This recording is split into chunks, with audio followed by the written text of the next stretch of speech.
The tar sands, also known as the oil sands, is a subject that I've meant to go into in the past, but I've been busy and distracted by other things, and what brings this back to my attention now is a recent article in the Montreal Gazette, which I'm going to read to you here. This is about how scientists are literally being told by the Harper government to literally not say anything in regards to what's going on in the oil sands with health and safety issues. Well, let me just read this to you. Federal scientists muzzled on oil sands. Environment Canada researchers told to follow script on contaminants in snow. Environment Canada scientists have confirmed results published by researchers from the University of Alberta showing contaminants accumulating in the snow near oil sands operations, an internal federal document has revealed. Testing by Environment Canada scientists also found contaminants in precipitation in the region, but the federal researchers were discouraged from speaking to reporters about their findings. Presented at a November 2011 conference in Boston of the Society of Environmental Toxicity and Chemistry, says the document, released to Postmedia News through access to information.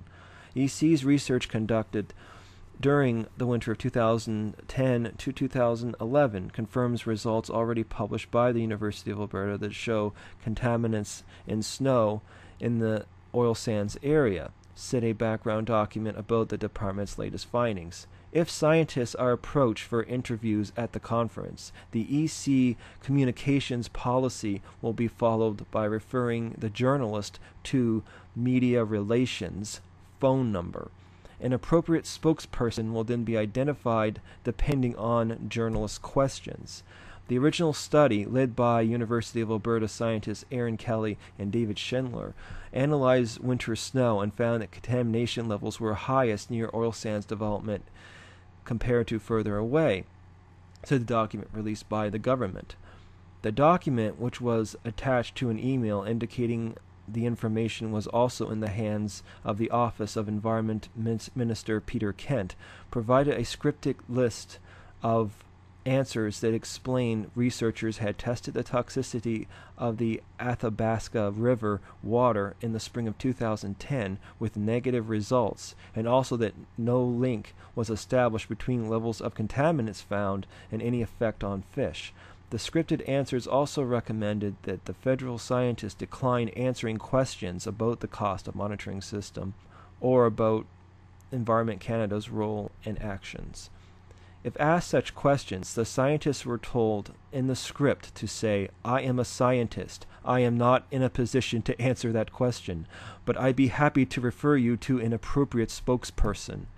The document also said that the Environment Canada scientist Derek Muir, I apologize if that's pronounced incorrectly, who was slated to attend the conference in Boston, and another senior department official, Dan Wicklum, would be allowed to answer questions from reporters if approved by media relations. Asked to comment on the Environment Canada document, Schindler welcomed the preliminary results, noting that some critics were still trying to cast our study as being biased.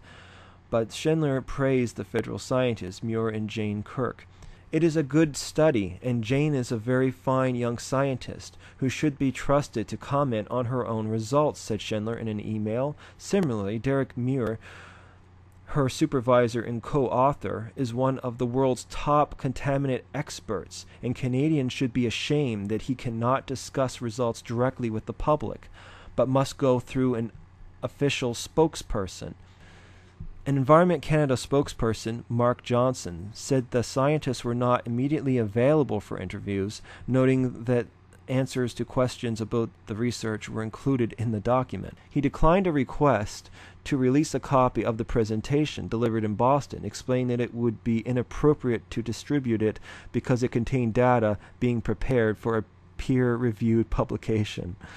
He also said that Environment Canada scientists, like other public servants, could not comment on policy matters. Wicklum, who is also a scientist, took a leave of absence from his senior government position last January to accept the job as chief executive of a new oil and gas company partnership set up to accelerate environmental performance of oil sands companies. The Environment Canada document also said that substances found in the study were typical of development of all kinds and can be even found in the snow in cities and no heavy industry. But they were continuing their work. We are comparing the levels of contamination we found in our other studies and find that other studies report both higher and lower levels, said the scripted answers. These efforts will allow us to better understand disposition patterns and levels of oil sands related contaminants with view to better identify their sources and ecological risks. The oil sands force us to all think about not just corporate greed, but also consumer demand. We have to reevaluate what really is important. Money? Is money all that really matters? The hell with everything else? I was in a store just recently, a couple of guys are talking. These are just regular conservative guys, not far-right nuts or anything like that. And they're just talking casually in the store about how people shouldn't be complaining that there's no work around here because they can go west. That's right, this is Nova Scotia, but people can go way all the way across the country and find work out there in Alberta. Absolutely, sure. That's happening around here. Families are being split up because people, young or old, some men, while raising families here, are working out west to support their families here because there's no work here. And to some people, that's perfectly fine. Why complain? Why stand up and speak out against corporate greed, corruption, or how we all have to get our values straight? No, the only thing that really matters is money. To some people, you'd swear that that is what they think. As if God or whatever is behind the creation of existence only had in mind money and nothing else matters. The important thing, the only spiritual thing, the only thing that matters in life is money. Love, family, romance, friendship, hell, all those things are secondary. What's family but just a recreational activity on the side? The important thing is you're working and making money. So what if you have to leave your family aside? You can go and visit them every few months or so. Is that all that really matters, is just money? Rape the land, split apart families, doesn't matter. The only thing that matters is this. Some people are calling this funny money or new Canadian money. It's transparent because it's cheap. Get the irony, don't you? Harper, the Harper government with their transparency. Even our money's transparent and cheap. Well, it seems like only the interests of the corporations matter, and to hell with literally everything else. Human rights and freedoms, natural resources, our future, honesty, honor, and common sense. If scientists upset Harper are talking about global warming, they'll call it radicals. Even though natural resources, respecting our land and our resources, is a conservative idea, at what point did that become a left-wing idea? Only these crazy left-wing nuts believe in conservatism. What the hell? What a jackass Harper's being with this attitude. I mean, either he's a jackass because he doesn't understand that it's a conservative idea, or he's a jackass because he doesn't understand that by having this attitude, he's offending actual conservatives. You know, real conservatives who care about conserving things. Anyway, not all conservatives are far right, fascist, heartless, soulless. Anyway, moving on. If an information service contradicts with what Harper wants the public to know about, he'll cut them back or shut them down altogether. If the CBC reports on things he doesn't want reported on, such as the North American perimeter, which, by the way, forced Canadian reporters to go to the United States to even report on to the Canadian people, he cuts them back $200 million to get them on Harper's leash. He's always fought for control of the mainstream media, and he is gradually, slowly but surely, getting it. How many images of the tar sands have you really seen? Many people have not seen many of these images, unless you've taken the time to go on Google Image and look them up, because we don't see them on TV. One thing that does bother me, though, is elitists complaining that people should be ashamed that they're driving their gas-guggling SUVs and trucks and cars and all go out and buy hybrids. Now, not everyone has the money to go out right now and buy a hybrid, especially because we're in a recession. But not everyone had a lot of money to begin with, so that's a rather snotty and small-minded perspective. But certainly we do need to, as a society, begin reevaluating what is important.